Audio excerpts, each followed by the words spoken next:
श्री कायुष्यगुण को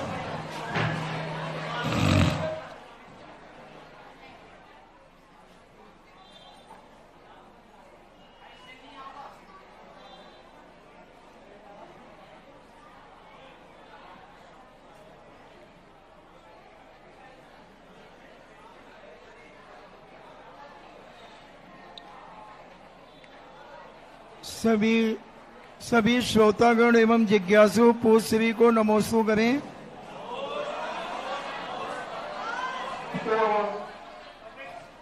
महेंद्र जैन पत्रकार इंदौर से पूछते हैं, नमोस्तु महाराज जी, देशना लब्धि क्या है? देशना लब्धि उस मिथ्या दृष्टि को होता है। ओम शांति। वहीं बैठ जाए सारे लोग, ये पुरुष खड़े हैं जो, वहीं बैठ जाए।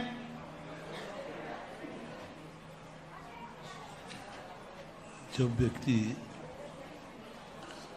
असत्य से घबरा जाता है, संसार के पुण्य से भयभीत हो जाता है, संसार की भोग विलासता से आकुलित हो जाता है, उसके मन में एक भाव जागता है, बस मुझे इस संसार में नहीं रहना। कितने भी उसको लोभ दिखाए जाए, मुझे नहीं चाहिए, मुझे इस संसार की कोई वस्तु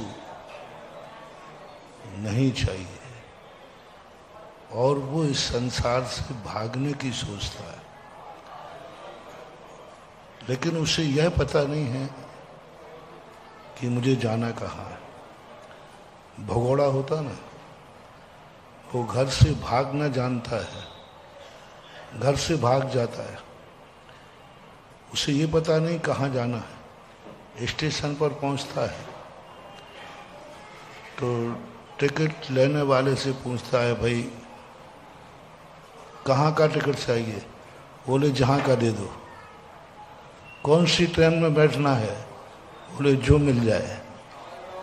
उसे कुछ ही पता नहीं, लेकिन वो यहाँ से भागना है, यहाँ नहीं रहना। ऐसी दशा जब प्राप्त होती है, उसे क्षयोपशम लब्धि हो जाती।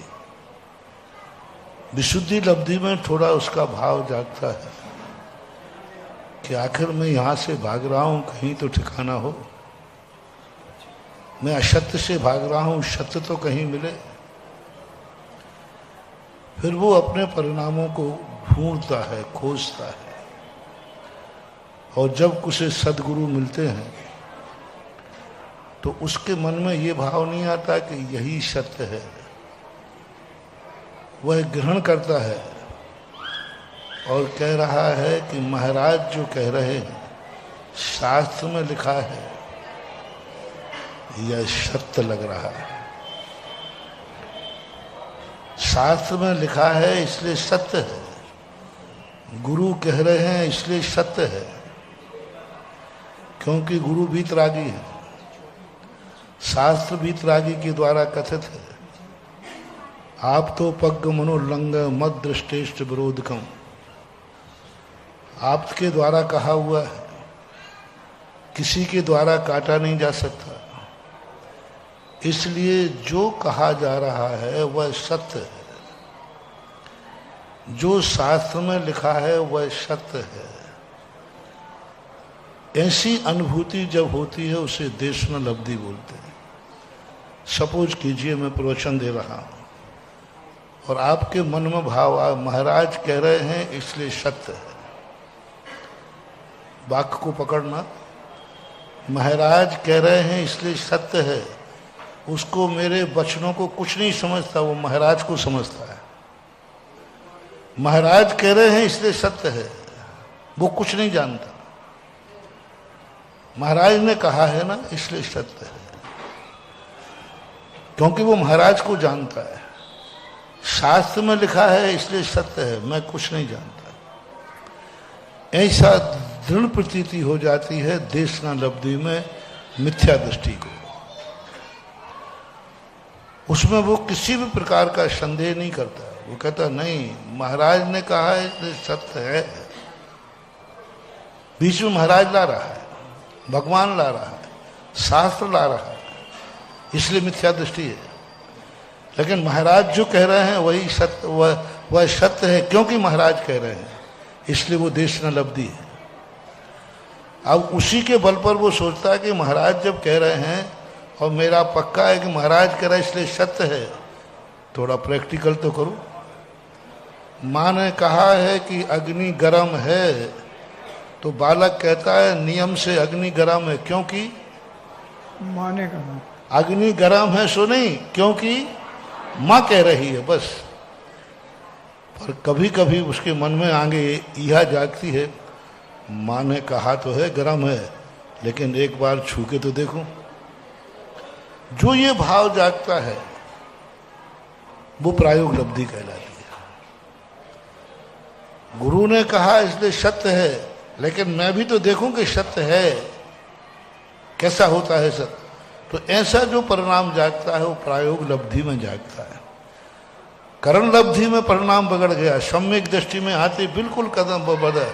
जैसे ही सम्यक दर्शन होगा तुरंत वो कहेगा महाराज ने कहा है इसलिए सत्य नहीं है, जो सत्य है वही महाराज ने कहा है, यह है सम्यक दर्शन। अंतर करना देशना लब्धि में और सम्यक दर्शन में कितना अंतर है। देशना लब्धि में वो सत्य को नहीं जान रहा, वो कहता महाराज कह रहे हैं इसलिए, वीतराग भगवान ने कहा इसलिए सत्य है। जो भगवान कहते हैं वही सत्य है, जो गुरु कहते हैं वही सत्य है, जो शास्त्र में लिखा है वही सत्य है। ये सब देशना लब्धि है, अभी मिथ्या दृष्टि है। इतने पर भी जैसे सम्यक दर्शन होगा उसके अंदर में एक अंदर अनुभूति प्रतीति होगी, जो सत्य है वही महाराज ने कहा है। महाराज ने कहा है सो अग्नि गर्म है नहीं, सम्यक दर्शन होने के बाद कहा अग्नि गर्म है।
चक्र चला रहा है, युद्ध में बंदूक चला रहा है, मारने का भाव है, मार रहा है। चक्र छोड़ दिया, भाई को मारने का भाव है, फिर भी उसका सदुपयोग है। क्योंकि चतुर्थ गुण स्थान से पूज्यवर जयसेन स्वामी ने सदुपयोग कहा है और मिथ्यात गुण स्थान से शुभ योग कहा है। तो ऐसा शुभ योग और शुभ योग में भेद डालना पड़ेगा, तभी आप शुभ क्रिया को समझ पाओगे। देखो बार बार आपको बार बार टोकना पड़ रहा है, अच्छी बात नहीं है। जितने बार टोकूंगा उतने बार आपकी अनुशिष्टता की आवाज सारे भारत में जा रही है।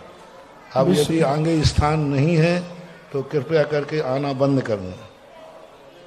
जितना है उतने में होगा। आप बाहर रहिए या जाकर के घर पे टीवी पर देखिए।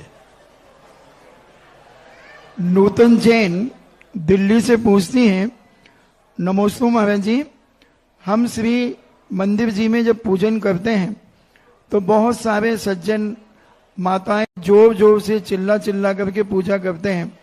उस समय उनसे निवेदन करते हैं कि थोड़ा धीरे पढ़ें, तो वो झगड़ने को तैयार हो जाती हैं। तो उस समय हमें क्या करना चाहिए? अब वो यदि धीरे से पूजा करें तो वो पूजा भूल जाएंगे। किसी का मन जोर से बोलने में लगता है, कई बार धीरे बोलने में आफत हो जाती है। आज ही दोपहर में हिरियापत हम लोग कर रहे थे, धीरे धीरे पढ़ रहे तो 3 बार भूले उसमें क्या चल रहा है, और जोर से पढ़ रहे होते तो नहीं यार। तो कई बार ऐसा होता है कि थोड़ा जोर से पढ़ने में लय बन जाती है, तो शब्द लय के बाद शब्द अपने आप आ जाते। प्रतिदिन पाठ करने वाले श्लोकों को भी यदि आकस्मिक कभी कोई कहे, हम लोग सामायिक पाठ प्रतिदिन पढ़ते, 2 बार 3 बार पढ़ते, अभी एकाएक यदि बीच का श्लोक पढ़े ना तो वो आएगा ही नहीं और रनिंग में आ जाता है। तो अपन को भी देखना चाहिए, थोड़ा आप समय को आगे पीछे कर लें या दूसरी वेदी पे चले जाए, यही समझौता अच्छा है।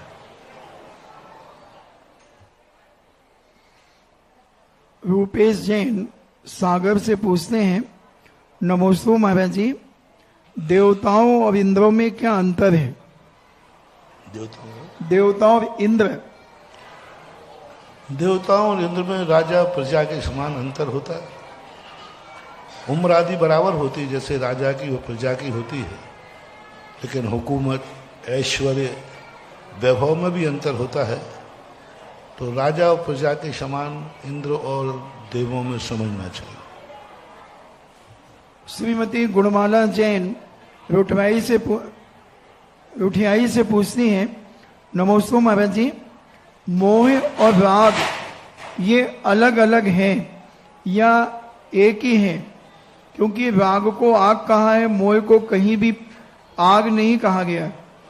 मोह व्यापक है, राग उस व्यापक का एक अंश है। राग एक कड़ी है, इकाई है, मोह बहुत बड़ा है। राग चारित्र मोहिनी में आता है, मोह दर्शन मोहिनी में भी आता है। मोह एक व्यापक है, सब में व्याप्त है। मिथ्या दृष्टि को भी मोही कहते हैं, लेकिन मिथ्यात को राग नहीं कहते। तो इसका अंतर समझना चाहिए। राग एक इकाई है मोह की, और मोह एक संपूर्ण है जिसमें इकाई भी समाहित है। डॉक्टर मगन जैन आष्टा से पूछते हैं, नमोस्तु महाराज जी, अधिकरण विशेष होने पर आश्रव विशेष होता है, इस बात को हम कैसे समझें? अधिकरण विशेष, जीवा जीवाधिकरण, बहुत सरल उदाहरण है। आप लोग भोजन करते हैं, वही भोजन आप घर में कर रहे हैं दिन में शुद्ध भोजन, और वही भोजन यदि आप मंदिर में करें तो बंद में अंतर आएगा कि नहीं? यहाँ करोगे तो पाप का बंध ज़्यादा होगा, और वही घर में कर रहे हो तो भोजन में कोई फर्क नहीं है, अधिकरण में अंतर आ गया, क्षेत्र में अंतर आ गया। मंदिर में करने में पाप का बंध है, निंदा है, सब लोग निंदा करेंगे, कहाँ तुम भोजन कर रहे, और वही भोजन घर में करते हो तो निंदनीय नहीं है, उतना अशुभ कर्म का बंध नहीं है, अधिकरण बदल गया। तो ऐसे ही सभी कर्म जितने होते हैं ये द्रव्य क्षेत्र काल भाव भाव की मर्यादा को लेकर बंद करते हैं। क्रिया मात्र से बंद नहीं है, यह क्रिया तुमने कहाँ की है, यह क्रिया तुमने कब की है, वही भोजन तुमने रात में किया है, काल बदल गया, भोजन वही है, अंतर पड़ गया। वही कार्य तुमने पर्व के दिन में किया है, वही कार्य पर्व के अन्य दिन में किया है, दोनों में अंतर है। तो काल, क्षेत्र, इन सब के अनुसार कर्म बंध में फर्क पड़ता है। कुमारी नेहल जैन आगरा से पूछती हैं, नमोस्तु महाराज जी, पूज्य मुनिराज जो तपस्या करते हैं, जब वे मोक्ष पथ पे चलते हैं तो उस ध्यान में क्या वो अपनी आत्मा का चिंतन करते हैं या नमोकार महामंत्र को पढ़ते हैं? जम किंच विचिंततो निरीह वित्ते हवे जदाशाहो। पूज्यवर नेमीचंद महाराज ने साधु के लिए बिल्कुल फ्री छोड़ दिया। आप लोग जब गृहस्थों के लिए नियम देते हैं तो परिग्रह का, क्षेत्र का प्रमाण करते, दिग्व्रत और देशव्रत।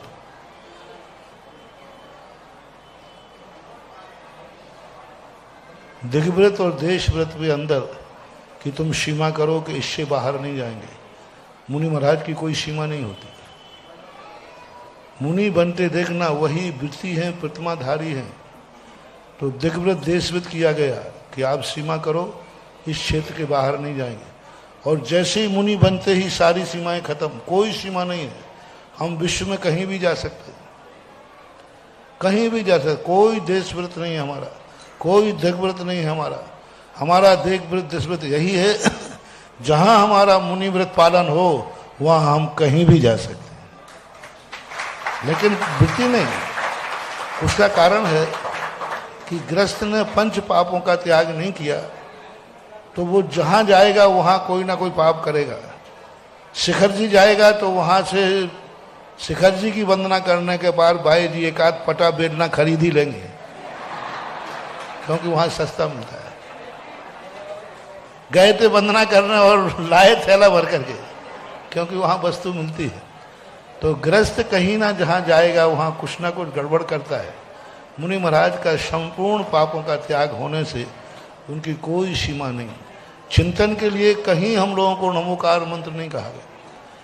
इतनी क्रियाओं के कायेश्वर कहेगा, एक कायेश्वर में कहीं नमोकार मंत्र का उल्लेख नहीं है।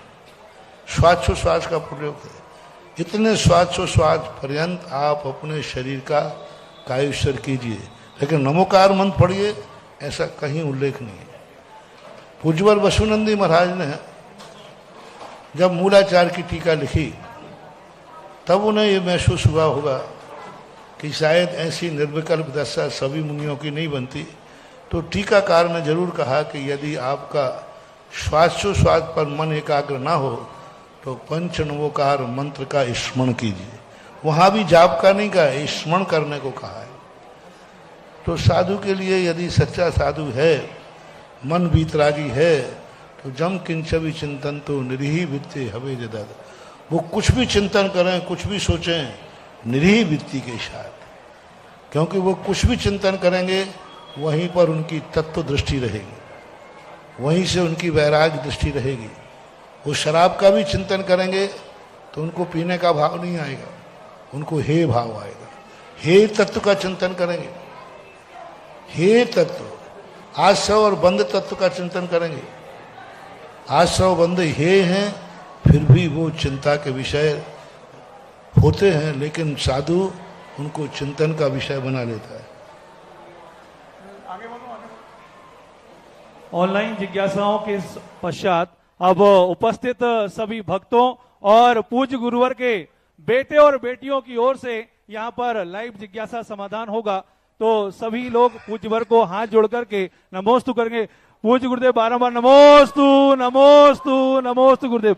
और आइए जिज्ञासा के इस क्रम में प्रथम जिज्ञासा लेकर के आए हैं पंकज सोनी पत्रकार, और इसके बाद तैयार रहें पद्म सागर संस्कार केंद्र सागर।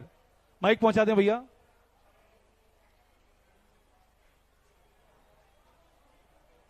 जिनका अगला नाम लिया है वो उन तक माइक जरूर पहुंचाएं। Hello hello hello hello. पूज्य आचार्य श्री के श्री चरणों में नमोस्तु नमोस्तु बारंबार प्रणाम। आचार्य श्री, मैं पंकज सोनी हूं, जैन समाज से नहीं आता हूं, लेकिन पत्रकार हूं। मेरे मन में एक सवाल है, और वो सवाल ये है कि आप सागर के पास ईसरवाड़ा से हैं और यहीं आपकी शिक्षा दीक्षा हुई, तो इस क्षेत्र से आपका गहरा नाता है। इसके अलावा दूसरी बात जो ये है कि सागर में भी कई क्षेत्र ऐसे हैं जहां अंधकार फैला हुआ है और वहां आपके श्री चरणों की आवश्यकता है, वहां प्रकाश की आवश्यकता है। मैं सीधे सीधे तो नहीं कहूंगा, लेकिन मैंने संकेतों में आपसे बात कही है। युवाओं से मेरी बातचीत हुई तो उन्होंने भाव विहल होकर कहा कि वे महाराज श्री की भाव विहल होकर प्रतीक्षा कर रहे हैं, और उनके सबके अंतर्मन में एक यही भाव है कि इस बार बरसों बरस के बाद, 40-50 साल के बाद पहली बार आपके चौमासे का लाभ इस पूरे बुंदेलखंड की धरा को मिले।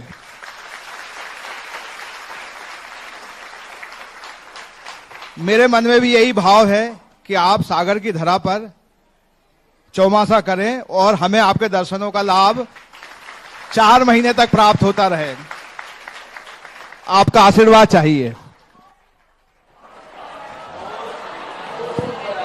पहली बात है, पत्रकार साहब, भारत में ऐसा कौन सा जिला है जो मेरा चतुर्मास नहीं चाहता है, उसका नाम बताओ।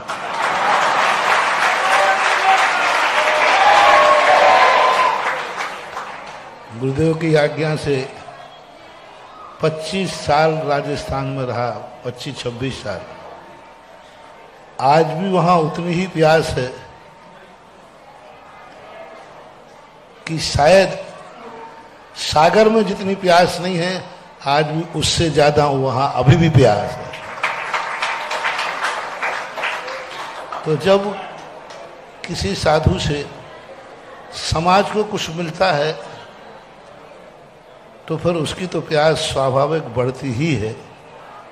और पंचम काल में एक साधु ही है जो समाज को सही दिशा दे सकता है और समाज का मार्गदर्शक बन सकता है।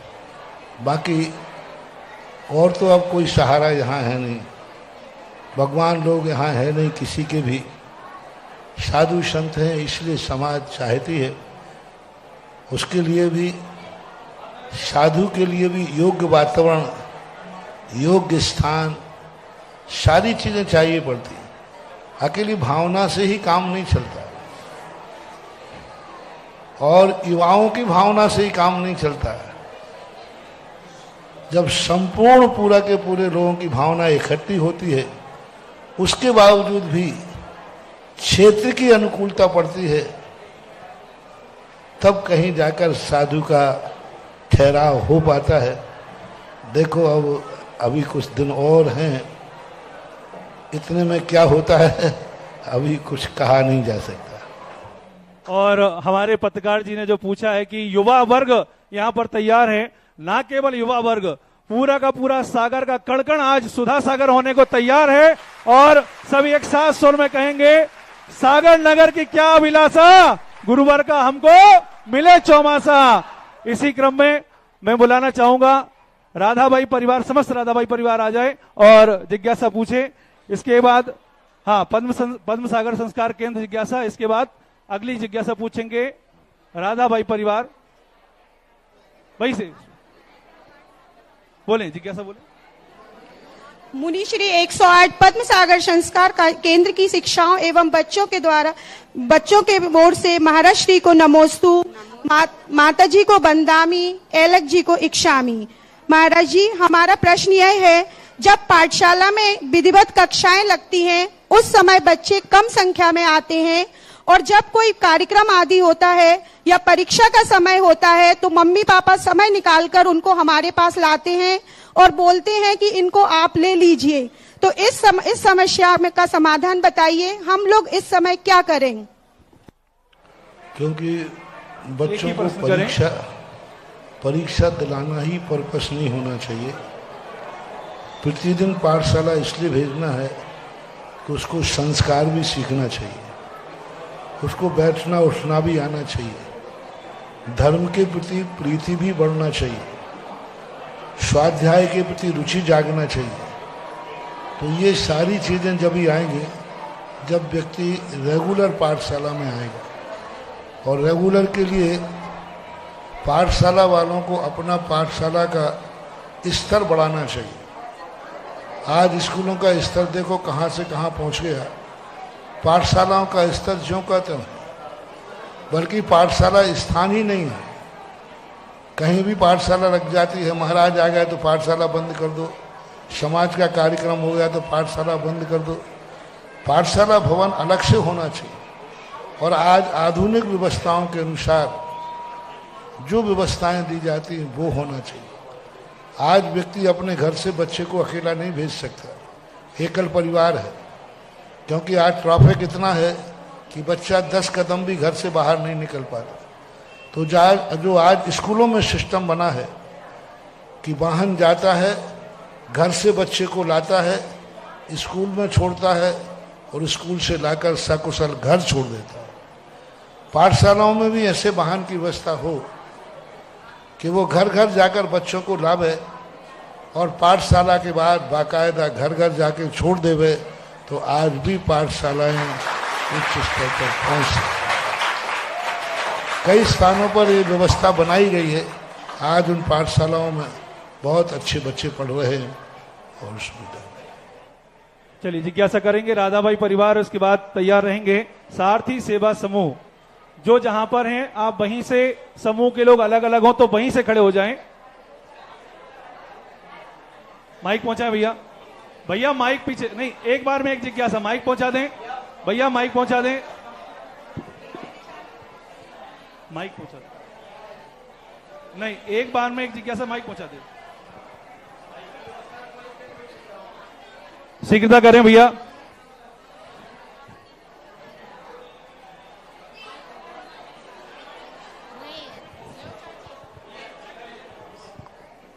बोले संत श्रोमणी आचार्य श्री विद्यासागर जी महाराज के चरणों में कोटि कोटि नमोस्तु नमोस्तु। आचार्य श्री समर सागर महाराज जी के चरणों में मेरा कोटि कोटि नमोस्तु भगवान नमोस्तु। मेरे निरापक मुनि, मेरे आराध्य महान उपकारी गुरुवार के चरणों में सुधासागर निरापक मुनि सुधासागर महाराज के चरणों में मेरा कोटि कोटि नमोस्तु। मेरी ब्रह्मचारी वायदी के परिवार की तरफ से, नेहानगर वासियों की तरफ से सागर से नमोस्तु भगवान नमोस्तु भगवान नमोस्तु। देखो कोई भी व्यक्ति नमोस्तु में इतना टाइम नहीं लगाए, एक बार नमोस्तु बोलना, बस इससे आगे कोई भी नहीं बोलेगा। बस एक बार नमोस्तु महाराज बस इतना बोल करके आगे करें। हे भगवान, मेरी जिज्ञासा ये है कि जब कोई भी जीव नरकों में रहता है तो वहां से कैसे धर्म ध्यान तो होता नहीं, तो वो कैसे निकल के मनुष्य पर्याय पाता है और फिर मोक्ष प्राप्त करता है। नमोस्तु भगवान नमोस्तु भगवान। नरकों में इतना अच्छा धर्म ध्यान होता है, जितना व्यक्ति जब बीमार होता है तो भगवान का नाम कितनी अच्छी तरह लेता है। संकट में व्यक्ति को कितने अच्छे भगवान याद आते हैं। जब आपका मरीज अस्पताल में हो और स्वयं अस्पताल में हो तो कितना बढ़िया भगवान का नाम लिया जाता है। तो वहाँ तो संकट ही संकट है, इसलिए संकट में निरंतर अपाय विचय विपाक विचय धर्म ध्यान उनका चलता है। उस समय वो अपने कर्मों का चिंतन करते हैं। जब उनको पीड़ा होती है तो उनको जाति स्मरण होता है। पीड़ा होती है तो अवध ज्ञान से जानते हैं कि मैंने ऐसा कौन सा कर्म किया, और उनको अवध ज्ञान के माध्यम से जान करके वे पश्चाताप करते हैं, अंतो डज्झामी करते हैं और धर्म ध्यान उनका होता रहता है। सारथी सेवा समूह अपनी जिज्ञासा करें, उसके बाद तैयार रहें श्रीमती किरण जैन एवं समस्त अकंप महिला मंडल नेहानगर। साथ में सभी लोग खड़े हो जाएंगे। हाँ, नमोस्तु महाराज श्री, नमोस्तु महाराज श्री, नमोस्तु महाराज श्री। महाराज श्री, आज से 4 साल पूर्व नेहानगर के कुछ युवाओं ने मिलके सारथी सेवा समूह बनाया था। इसमें हम टेलीकास्ट वगैरह कवर करते थे। आज से 2 साल पहले हमारी रीच लगभग 122 देश के आसपास थी, लेकिन उसके बाद हम सभी पढ़ाई करने बाहर निकल गए। तो अब हम वंचित फील करते हैं और ऐसा लगता है कि अब हम कुछ भी नहीं कर पा रहे, तो उसके लिए कोई समाधान नहीं है। अब पढ़ाई करने के बाद जो है आगे आने वाली जो संतति है उनको संस्कार दे के जाओ, क्योंकि आप बड़े हो गए हैं तो कोई ना कोई तो छोटा यहाँ है। तो उन छोटों को तुम संस्कार दे के जाते तो जो आप करते थे वो आज के बच्चे भी कर रहे होते। हमारी संतति और संस्कार छूट जाने से हमेशा संस्कृति संकट में पड़ जाती है। संस्कृति का निर्माण संस्कारों से होता है और संस्कार जब ही संस्कृति बन पाते हैं जब उनकी संतति चलती रहे। हम स्वयं यूज एंड थ्रो हो जाते हैं, हम खुद अपना सोच करके रह जाते हैं। अपन ये नहीं सोच पाते हैं कि हमारे जाने के पहले हमने जो संस्कार या जो उत्साह दिखाया है आगे आने वाली पीढ़ी भी दिखाए। यह जब तक सोच नहीं बनेगा तब तक ऐसे ही टूटते रहते हैं। अकंप महिला मंडल नेहानगर, उसके बाद तैयार रहें श्रीमती अंजना जैन। श्रीमती अंजना जैन लट्टू। समाधान करता योग दृष्टा मुख पुंगव श्री मुनि सुधासागर जी महाराज, समस्त मंचासीन मुनिराजों के नमोस्तु नमोस्तु नमोस्तु। आवाज ना करें, सीधा प्रश्न पूछिए आप। हे प्रभु, मेरी जिज्ञासा है कि जीवन भर दान पुण्य करने वाला व्यक्ति अंत समय में उसका पुरुषार्थ खुद कम पड़ जाए तो उसको उसका फल मिलता है कि नहीं? हे प्रभु, मेरी जिज्ञासा का समाधान कीजिए।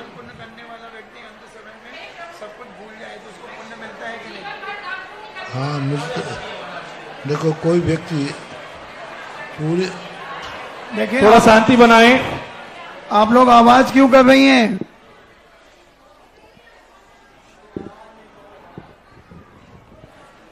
जीवन भर कोई व्यक्ति पूरी साल भर पढ़ाई करे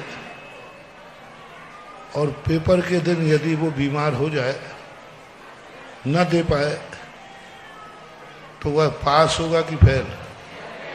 साल भर तो पढ़ाई अच्छी की है, टीचर को भी मालूम है, सब कुछ कंठस्थ है उसे, लेकिन पेपर जिस दिन था उस दिन नहीं पहुंच पाया, एब्सेंट हो गया, तो फेल ही माना जाएगा। ऐसे यहाँ सिद्धांत है, जीवन भर सब कुछ किया लेकिन आयुबंध के समय और मरण के समय वह चूक गया तो उसकी दुर्गति हो सकती है। शास्त्रों में ऐसे उदाहरण मिलते हैं कि एक पूर्व कोटि 8 वर्ष अंतर मुहूर्त कम, एक मुनिराज भावलिंगी रहे, छठे सातवें गुण स्थान में। 8 वर्ष अंतर मुहूर्त में मुनि बन चुके और एक पूर्व कोटि वर्ष तक लगभग बराबर छठे सातवें गुण स्थान में जुड़ते रहे। 2 बार उपसम श्रेणी चढ़ के आ गए 11वें गुण स्थान में, यथाख्यात चारित्र प्राप्त किया। अंत में जब एक अंतर मुहूर्त शेष रहा, उस समय मिथ्यात्व से गिर करके सीधे निगोद चले गए। अब बोलो, मुनि की साधना एक पूर्व कोटि वर्ष तक बराबर भावलिंगी संत रहे, रत्नत्रयधारी रहे, अंत का एक अंतर मुहूर्त शेष बचा था जिंदगी का, उतने में धड़ाम से नीचे गिरे, मिथ्यात्व में गए और सीधे नरक नहीं, सीधे निगोद में जाके पड़े। धबला पुस्तक 5 उज्ज्वल वीरसेन स्वामी महाराज अंतर रूपणा में उन्होंने दिया। देख करके एकदम स्तब्ध रह गए, कितना बड़ा संस्कार। और कहाँ जाकर के 11वें गुणस्थान को 2 बार होके आ गए और मात्र इतना समय था जीवित, इतनी चुटकी भर मान लीजिए, इतनी जिंदगी शेष थी, इतने में नीचे गए, त्रियंश आयु का नरक आयु का बंद किया और सीधे 7वें नरक में और निगोद में जाकर के जा सकते हैं। ये कर्म सिद्धांत है, अंत मतासो गता। श्रीमती अंजना जैन। श्रीमती अंजना जैन दलपतपुर, उसके तैयार रह लीजिए जिज्ञासा के लिए श्री जिनेश जैन शिक्षक।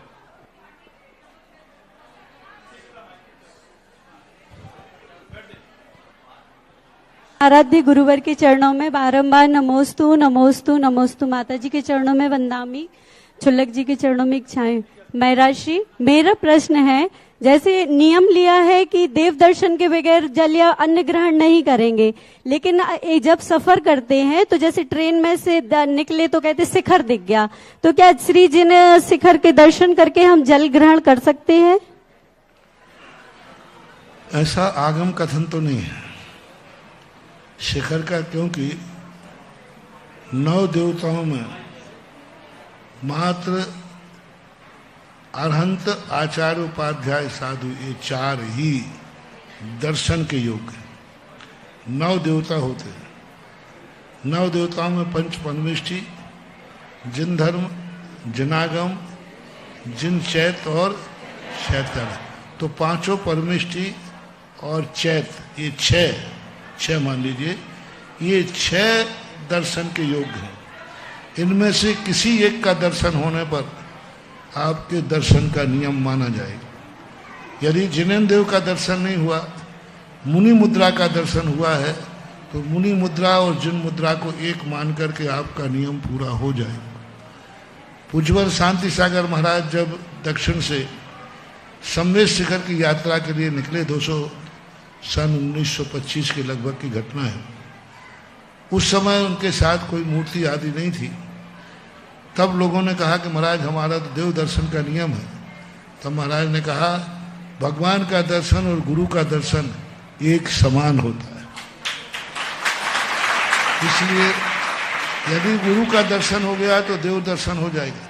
अभिषेक का नियम है, गुरु के पाद प्रक्षालन कर लिए तो आपका अभिषेक का नियम पूरा मानेगा। लेकिन कोई कहे जिनवाणी का दर्शन नहीं, क्योंकि जिनवाणी, पहली बात जिनवाणी की मुद्रा नहीं है। दूसरी बात, जिनवाणी कोई द्रव्य नहीं है। जिनवाणी कोई द्रव्य नहीं है, अचेतन है, पुद्गल की पर्याय है, और वो जिनेन्द्र के द्वारा उत्पन्न की हुई पर्याय है। वो साक्षात कोई स्वरूप नहीं है। ये जो पांचों परमेष्ठी हैं, ये स्वयं जीवित स्वरूप है और मूर्ति में स्थापना की गई है चैतन्य की। जिनवाणी में चैतन्य की स्थापना नहीं है, उसमें 10 प्राणों की स्थापना नहीं की गई। मूर्ति में 10 प्राणों की स्थापना है, तो मूर्ति को चैतन्य माना जाता है। जो स्वयं चैतन्य रूप हो और उसका आकार जब एक समान हो, तो वो दर्शन के अंतर्गत माना गया है। इसलिए जिनेन्द्र जो चैत्यालय है, ये चैतन्य नहीं है, इसमें 10 प्राणों की स्थापना नहीं की गई। ये मां चैत्य के कारण से चैत्यालय वंदनीय तो है, लेकिन दर्शनीय नहीं है। कुछ चीजें ऐसी हैं जो वंदनीय हैं, लेकिन दर्शनीय नहीं है। जिन आगम वंदनीय है, दर्शनीय नहीं। जिन चैत्यालय वंदनीय है, दर्शनीय नहीं। जिन धर्म वंदनीय है, दर्शनीय नहीं। इसलिए दर्शन का यदि तुम्हारा नियम है, तो शिखर के दर्शन से आपका नियम नहीं माना जाएगा, क्योंकि उसमें वीतराग मुद्रा का अभाव है। इसलिए श्री जिनेश जैन, उसके बाद तैयार रहे जैन जागृति बहुमंडल गिरतगंज। प्रातः स्मरणीय परम पूज्य गुरुदेव के चरणों में कोटि कोटि नमोस्तु नमोस्तु नमोस्तु नमोस्तु। हे स्वामी, भारतवर्ष में 24 तीर्थंकर, अनंत अनंत सिद्ध परमेष्ठी और इतने तीर्थ स्थान होने के बाद भी भारत में आदमी पढ़ लिख कर विदेश क्यों जाता है? क्या उन्हें रोकने का कोई उपाय नहीं है? नमोस्तु गुरुदेव। अर्थ का युग होता है। जो अर्थ प्रधानी होते हैं, उनको अपने देश में अर्थ कमाने का साधन कम दिखता है तो विदेश जाते हैं। और ये परंपरा आज की नहीं है, बहुत पहले की है। एक हमारे यहाँ चारुदत्त चरित्र है। चारुदत्त चरित्र के अंतर्गत जब वो सब कुछ हार जाता है, तो चारुदत्त अपने मित्र के मामा के साथ में आर्यखंड को छोड़ करके दूसरे देशों में जाकर के धन कमाता है। कोटिभट्ट राजा श्रीपाल का भी समुद्रयान से जाकर के धवल सेठ के साथ धन कमाने का उल्लेख मिलता है। शास्त्रों में और भी बहुत सारे उल्लेख मिले जहाँ सेठ लोग अपने स्थान को छोड़ करके अन्यत्र धन कमाने के लिए गए। तो ये परंपरा बहुत प्राचीन काल से चली आई। उसका मूल नीति है कि अर्थनीति कहती है कि जितना हम विदेश का धन अपने पास लाएंगे, उतना देश समृद्ध होता है, उतना देश मजबूत होता है। विदेशी मुद्रा आना चाहिए। जितनी विदेशी मुद्रा, विदेशी मूल्यवान वस्तुएं देश में आएंगी, देश की समृद्धि बढ़ती है। तो राजनीति के अंदर राजनीति शास्त्र कहता है कि सबसे अच्छा राजा वो कहलाता है जो दूसरे देश की संपत्ति को अपने देश में बुलाने के तरीके वो व्यापारियों को तैयार करता है, स्मगलों को तैयार करता है, चोरों को तैयार करता है। जैसे बने तैसे विदेशी धन अपने देश में आना चाहिए, एक अच्छे राजा, एक समृद्ध राजा का लक्षण होता है। वो नीति तो नीति थी जो लोग कमा करके अपने देश वापस लौटते थे नियम से, लेकिन आज विडंबना है, अपने देश से जाते तो हैं, फिर वो लौट के आते नहीं, वहीं बस जाते। ये दुर्नीति हो गई। वहीं जाकर के उनके संस्कार लेते। पहले के लोग विदेशों से धन लेते थे, संस्कार नहीं, और आज धन लेने जाते हैं और वहीं के संस्कारों में रम जाते, वहीं की सदस्यता स्वीकार कर ले। ये दुर्भाग्य है हमारा कि हमारे देश के जितने अच्छे व्यक्ति होते हैं, पढ़ाई में अच्छे लोग, वो सब विदेशी लोग उठा के ले जाते। चाहे डॉक्टरों में हो, चाहे इंजीनियर में हो, चाहे बिजनेस में हो, किसी भी लाइन में अच्छे विद्यार्थियों को वो कॉलेज से उठा के ले जाते। अच्छे तो विदेश में चले जाते हैं, यहाँ बसते हैं गधा। हाँ, जो विदेशी लोग हैं, कोई काम नहीं रहते, वो डॉक्टर, वो इंजीनियर यहाँ बचेंगे। अच्छे डॉक्टर इंजीनियर तो अमेरिका में, और आज वो अमेरिका को समृद्ध कर रहे हैं। आज अमेरिका के राष्ट्रपति ने घोषणा की थी, ओबामा ने, कि यदि हाल रहा तो अमेरिका एक दिन भारत के कब्जे में जाएगा, क्योंकि आज जो कुछ भी अमेरिका के पास है वो भारत का दिमाग है। भारत के दिमाग से वो चल रहा है। दुर्भाग्य है कि बेटे हमारे हैं और पल रहा है विदेश, दिमाग यहाँ का चल रहा है और देश को पल रहे हैं। आज की दुर्नीति ये बन गई है, होना नहीं चाहिए। मैं तो यही कहूँगा कि धन कमाओ विदेश से, लेकिन कमाने के बाद पुनः भारत में आकर के अपने देश को समृद्ध करो, क्योंकि आर्यखंड। जैन जागृति मंडल गैरतगंज, उसके बाद तैयार रहे नेहानगर मंगत कमेटी अध्यक्ष श्री कमल कुमार जी कनवा एवं समस्त कमेटी के पदाधिकारी। जैन जागृति बहुमंडल गैरतगंज की ओर से महाराज जी के चरणों में त्रैवार नमोस्तु, चुल्लक जी के चरणों में त्रैवार इच्छामी, माता जी के चरणों में त्रैवार वंदामी। महाराज श्री ऐसा मानते हैं कि किसी का बचपन अगर दुख में या संघर्ष में जाता है तो मतलब युवा अवस्था अच्छी गुजरती है उसकी, और अगर महाराज जी युवा अवस्था भी अगर दुख और संघर्ष में गुजरती है तो कहते हैं बुढ़ापा अच्छा हो जाता है। लेकिन महाराज जी किसी किसी के तीनों अवस्थाएं दुख और संघर्ष में ही निकल जाती है। महाराज जी तो ऐसे कौन से कर्मों का उदय है मतलब रहता है कि तो मैंने भी सुनी, लेकिन कहीं पढ़ी नहीं है। आगम में, सिद्धांत में ऐसा कोई सूत्र हमें नहीं मिला है। लेकिन कहावत है कि 3 पन में 1 पन संकट में जाता है, बचपन, जवानी और बुढ़ापा। और ये देखने में भी आया, जिसका बचपन संकट में निकलता है उसके 2 पन अच्छे निकलते हैं, और बचपन अच्छा निकल गया है तो जवानी संकट में निकलती तो बुढ़ापा अच्छा निकलता है, और जिसके 2 पन अच्छे निकलते हैं उसका बुढ़ापा बिगड़ जाता है। ये कुछ देखने में भी आया है और पुराने लोग कहावत ही है, लेकिन आगम इसमें सहमत नहीं है। क्योंकि आगम कहता है कि जीवन भर सुखी लोग भी देखे गए हैं और जीवन में दुखी लोग भी देखे गए हैं। कर्म सिद्धांत तो यही कहता है कि जैसा कर्म का उदय है वैसी ही जिंदगी बनती है। चलिए श्री धर्मेंद्र कुमार जी के साथ नेहानंगत मरकटी, उसके बाद तैयार रहें श्रीमती शालिनी जैन, आरव जैन। परमपूज्य गुरुदेव के चरणों में सत सत नमन, सत सत नमन, सत सत नमन।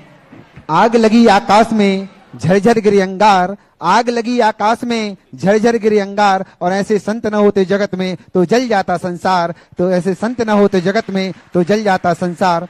हे गुरुदेव, भक्तामृत स्तोत्र में अष्ट प्रातिहारी का जो क्रम है उसमें चंवर का पहले और छत्र का बाद में है, लेकिन शांति धारा के बाद छत्र पहले चढ़ाते हैं और चंवर बाद में उठराते हैं। और गुरुदेव, सिद्ध भक्ति जो हम विधान आदि में पढ़ते हैं तो विधान में ही पढ़नी चाहिए, आप सामान्यतः कभी भी पढ़ सकते हैं, और इसका कभी निषेध है कि कभी नहीं पढ़ सकते इसका? चंवर के संबंध में, अष्टाध्याय के संबंध में, क्रम के संबंध में कोई ऐसा आगम का कोई प्रमाणिक वाक्य नहीं है। कई स्थानों पर अलग अलग भी मिलते हैं। अब जैसे अभिषेक पाठ आप पढ़ते जब भगवान जी को उठाते, भृंगार चामर सुदर्पण पीठ कुंभ, ताल ध्वजा तप निवारक भूषिताग्र। अब इसमें माँ छत्र का वर्णन कर दिया और सारे 8 प्रातिहारों को आगे पीछे ले लिया। तो क्रम के संबंध में कोई फर्क नहीं पड़ता और न क्रम का ऐसा कोई लॉजिक है कि इस क्रम में ही अष्टप्रातिहार होना चाहिए। रही बात सिद्ध भक्ति की, सिद्ध भक्ति ना, सिद्ध भक्ति कभी भी पढ़ सकते, लेकिन भक्तियां जो हैं वो एक अनुष्ठान के रूप में प्रस्तुत की गई हैं। खास तौर से भक्तियां मुनियों के लिए, आरिकाओं के लिए, एलक शुल्कों के लिए, जो भगवान की पूजन अभिषेक नहीं कर सकते उनके लिए भक्तियां हैं। हम लोग पूजा नहीं कर सकते, भक्ति कर सकते, स्तुति पढ़ सकते, वंदना कर सकते। आप लोगों को स्तुति वंदना नहीं है, आप लोगों को पूजा है। आप लोगों के आवश्यक में लिखा है देव पूजा, और हम लोगों के आवश्यक में लिखा है देव वंदना, देव स्तुति। क्षमता समारे तुति उचारे वंदना जन देव को, नित्य करें प्रत्याख्यान प्रतिक्रमण तजे तन अहमेव को। और आपके में क्या लिखा है? देव पूजा, गुरु उपासना, स्वाध्याय। तो आपके आवश्यक में पूजा है, क्योंकि आप गृहस्थ हैं। और पूजा में भी अरहंत की पूजा आई है, अरहंत में भी तीर्थंकर की पूजा आई है। आपको सबसे ज्यादा तीर्थंकर की पूजा का वर्णन मिलता है, क्योंकि तीर्थंकर दोनों लक्ष्मी के स्वामी हैं। आपके मंदिरों में मूल नायक तीर्थंकर को ही बनाया जाता है, 24 तीर्थंकरों में कोई भी, क्योंकि तीर्थंकर पूर्ण बाह्य वैभव से युक्त होते हैं। अंतरंग लक्ष्मी और बाह्य लक्ष्मी दोनों से युक्त होने से ग्रस्त जिसकी पूजा करता है उस मंदिर के मूल नायक होते। बाहुबली को नहीं बनाया जाएगा मूल नायक, भरत को नहीं बनाया जाएगा मूल नायक, उत्तर नायक बनाएंगे, मूल नायक नहीं बनाएंगे, क्योंकि वो पूर्ण लक्ष्मी से संपन्न नहीं है। तीर्थंकर को ही बनाया जाएगा। और ग्रस्त जैसे की पूजा करता है उसको वैसी ही उपलब्धि होती है।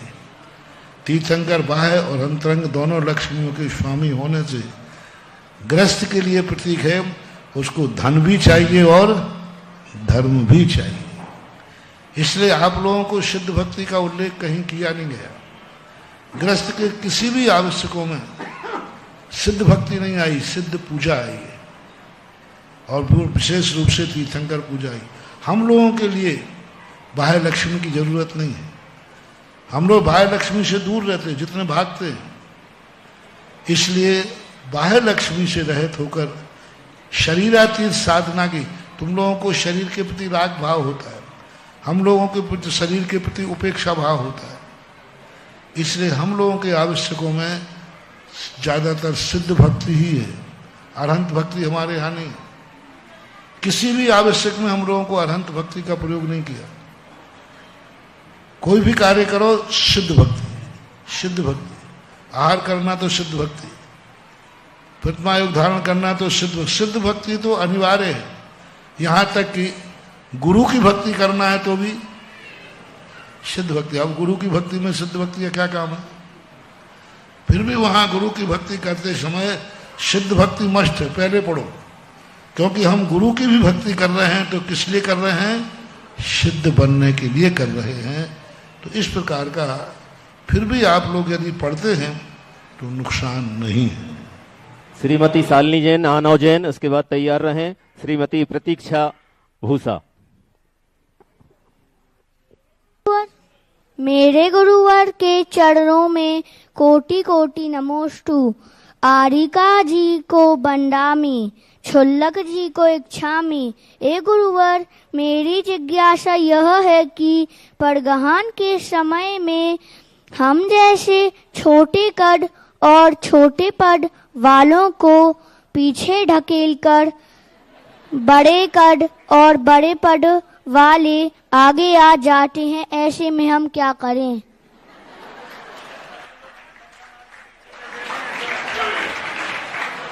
उसका मूल कारण है कि यदि तुम्हें आगे बैठा दिया जाए तो तुम ऊधम भी तो बहुत करते हो, इसलिए बड़े लोग तुम्हें पीछे बैठाते हैं कि तुम ऊधम करते हो। और यदि बच्चे ऊधम करना छोड़ देवें तो बाकायदा सब लोग आगे बैठा लेंगे। इसलिए वो तुम्हें धक्का मारते हैं और चुप कहते हैं बाहर जाओ तुम। हाँ, राव जैन के बाद श्रीमती प्रतीक्षा भूसा, उसके बाद तैयार रहें सौम्या जैन, डॉक्टर संजय जैन। नमोस्तु महाराज जी। मेरी जिज्ञासा ये है, जैन धर्म के अनुसार आदि पुराण में भी जैसे लिखा है कि अष्टकुमारी अथवा देवियां माता की नजर उतारती हैं, मतलब नजर लगती है। तो महाराज जी जैसे ये नजर लगना है, तो जैसे बच्चों को, हम लोगों को हमारे यहाँ भी लगती है, नजर उतारने से वो ठीक भी हो जाते हैं, और कई बार वो दवाई देने से भी ठीक नहीं होते, लेकिन नजर उतारने से ठीक हो जाते हैं। तो इसका लॉजिक क्या है महाराज जी? नजर शब्द का कुछ कथाओं में दृष्टि दोष नाम से कथन आता है, और दृष्टि दोष का एक होती है नजर और एक होता है नजराना। नजराना पेश करना भी वो भी यही होता है, जैसे दीपक से लेकर के उतारते हैं नजराना, फिर उसको यूं कर देते हैं, तो ये कहलाता है नजराना। और नजर में क्या होता है, उसको किसी भी वस्तु से होकर के उसको यूं करते हैं, बाहर फेंकते हैं। तो नजर के उल्लेख दृष्टि दोष के नाम से तो शास्त्रों में वर्णन है, और ये नजर जो है तंत्र विद्या के अंतर्गत आती है। जैन दर्शन में 3 विद्याएं हैं, यंत्र, मंत्र और तंत्र, और तीनों विद्याओं का बड़ा प्रयोग है। एक तंत्र विद्या आती है, तंत्र विद्या सबसे ज़्यादा जैनियों के पास है। एक बार मैंने तंत्र विद्या के ऊपर 8 से 10 दिन प्रवचन दिए थे कि तंत्र विद्या है क्या, बहुत परोपकारी है तंत्र। तांत्रिकों ने उसका दुरुपयोग कर लिया, तांत्रिक लोगों ने उसको बदनाम कर दिया। तंत्र विद्या एक इतनी अच्छी विद्या है, उस विद्या के माध्यम से ही आज हम किसी को सम्यक दर्शन कराते हैं। उसी तंत्र विद्या के माध्यम से व्यक्ति जिस चीज को स्वीकार नहीं किया है उस चीज का वो अनुभव कर लेता है। इसलिए तांत्रिक तो हमें होना ही पड़ेगा। और ये नजर जो है तंत्र है, और तंत्र में बहुत बड़ी ताकत होती है, उसको अपन साइकोलॉजी इफेक्ट भी कहते हैं। साइकोलॉजी इफेक्ट के कारण से कई बार व्यक्ति डिप्रेशन में चला जाता है, और उसको यदि उसी रूप में परिणत किया जाए तो उसकी उतर भी जाती है। इसलिए हम नज़र को नकार नहीं सकते हैं, लेकिन नज़र को ही सब कुछ मानकर कहीं मरीज नहीं खो देना, डॉक्टर की दवाई भी करा लेना।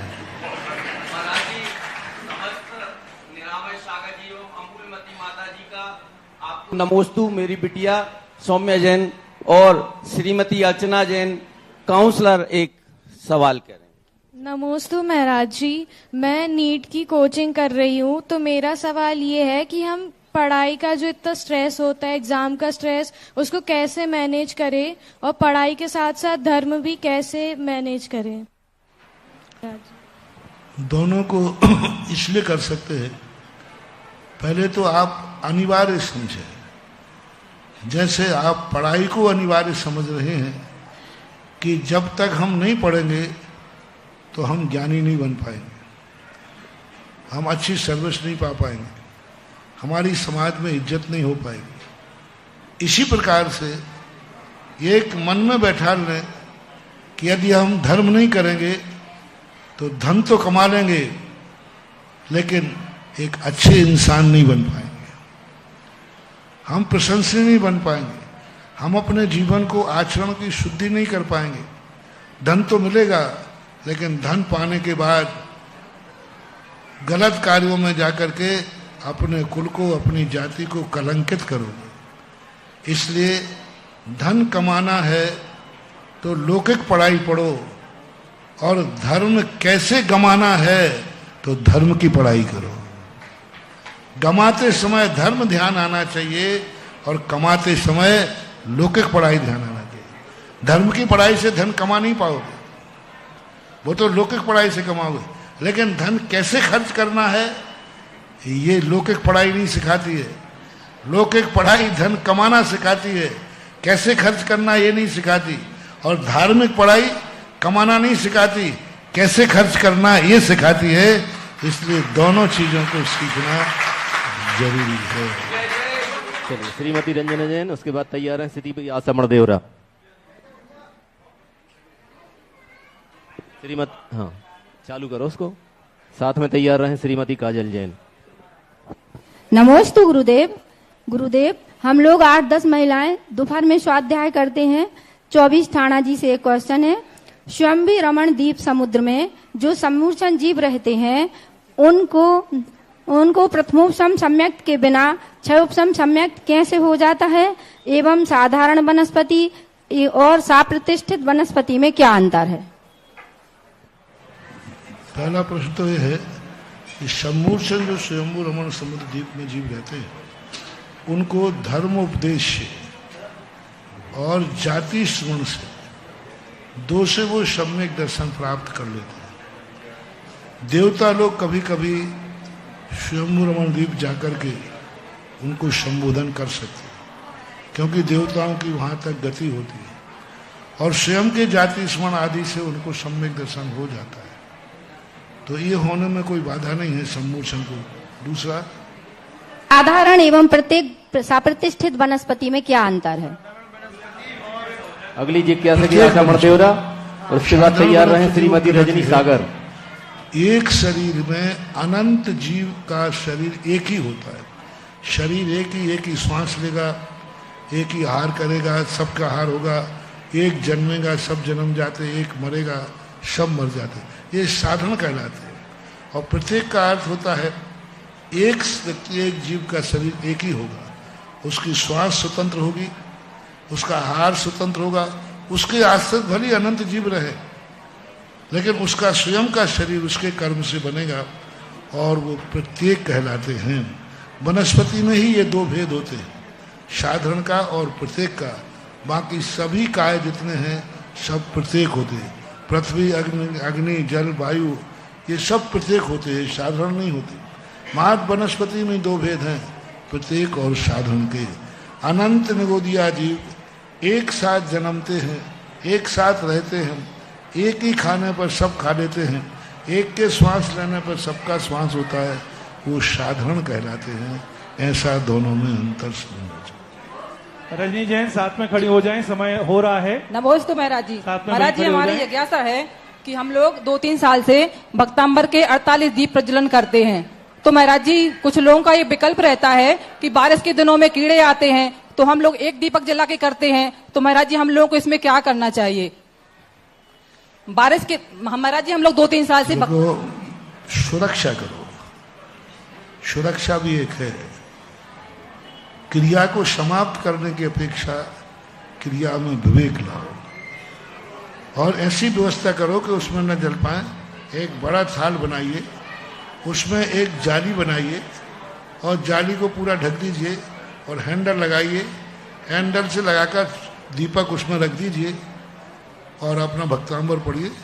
दूसरा जलाकर उसमें रख दीजिए और फिर उसी को लेकर आरती कर दीजिए। 48 दीपक भी जल जाएंगे और एक मच्छर भी नहीं लगेगा। व्यवस्थाएं बनाइए, हर चीज की एक व्यवस्था। समस्या है तो समाधान भी है।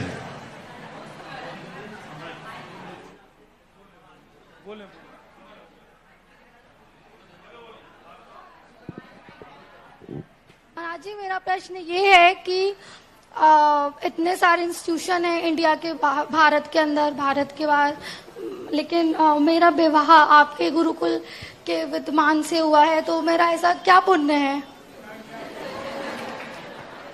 मतलब क्या मेरे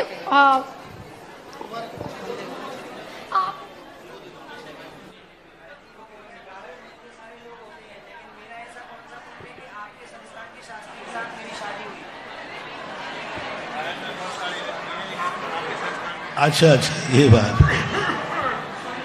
भारत में बहुत सारे बच्चे हैं और तुम्हें संस्थान का बच्चे ही पति क्यों मिला? यही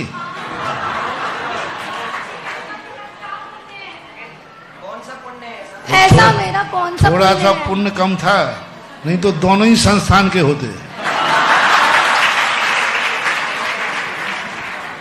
अब ऐसा करो, वो तो संस्थान का है ही, पढ़ा है। तुम 12 वर्षीय कोर्स पढ़ लो तो दोनों पंडित बन जाओगे, दोनों का ज्ञान बराबर हो जाएगा। आगे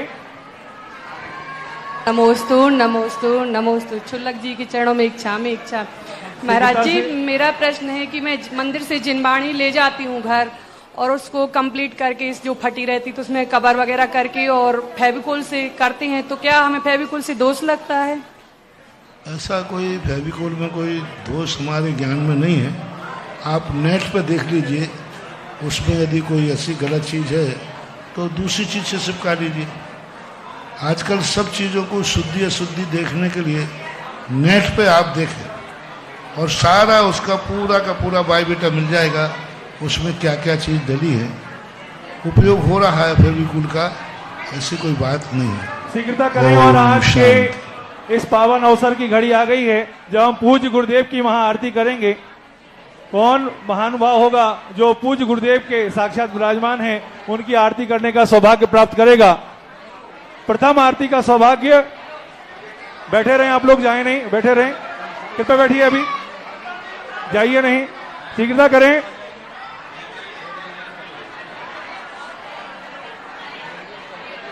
प्रथम आरती का सौभाग्य, चलिए शीघ्र,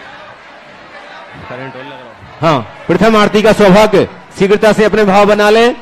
पूज्य गुरुवर की प्रथम आरती करने का सौभाग्य 21 रुपए और 51 रुपए, यह सौभाग्य प्राप्त किया है श्रीमान सतीश कुमार जी जनबंडा वालों ने। सौभाग्य सम्राट हार्डवेयर पहुंचे आरती के लिए। चलिए दूसरी आरती के लिए, दूसरी आरती करने का सौभाग्य